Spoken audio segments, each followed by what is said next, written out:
سلام خدمت دوستان عزیز به چنل تپیکس. خیلی خوش اومدید. یه ویدیو دیگه داریم از تست رباتمون که میخوام توی این ویدیو تست ربات رو خدمتتون انجام بدم. بچه ها همینجور که میبینید الان ما تو سایت کارموبت هستیم. من وارد حساب کاربری من شدم. شما میتونید اینجا موجودی و شناس کاربری منو مشاهده کنید.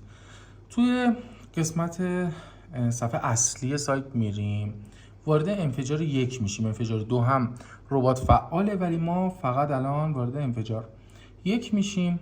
موجودی مو افزایش بدم، یه ثبت شرط براتون میزنم. ضریب 1.41 که من برداشتمو زدم. الان 71 میلیون تومن موجودی دارم. الان توضیحات رباتم من خدمتتون بعد این ضریب میگم. تا من توضیحاتو بدم نکنید. ضریب 1.53 تقریبا 1.49 اینا من برداشت دادم. من گوشیو میذارم اینجا، این ضریبا پشت سر هم بره، شما مشاهده کنید تا این توضیحات خدمتتون بدم. ببینید ربات ما یه سرور هاسته که از سایت وب‌هاست خریداری میشه، روی ایمیل حساب کاربریتون کد نویسی و اکتیو میشه. چیزی که از شما فقط باید هزینه سرور هاستتون رو پرداخت کنید. ثبت خریدش رو خودم انجام میدم. کد نویسی هم نیم ساعت تا 45 دقیقه زمان میبره که بچهای قسمت آیتی براتون انجام میدن. در واقع کاری نیست که شما بخوای انجام بدی برای حالا چه میدونم فعال سازی ربات. شما فقط باید ایمیلی که باش وارد سایت میشی و برای ما بفرستی، به علاوه اسکرین شات قسمت حساب کاربری تو اون سایتی که میخوای برات فعال بکنم. ضریب 5.50 بچه‌ها. ضریب ربات من گفته 5.50 بسته میشه. مشاهده کنید ببینیم ضریب بازی چنده.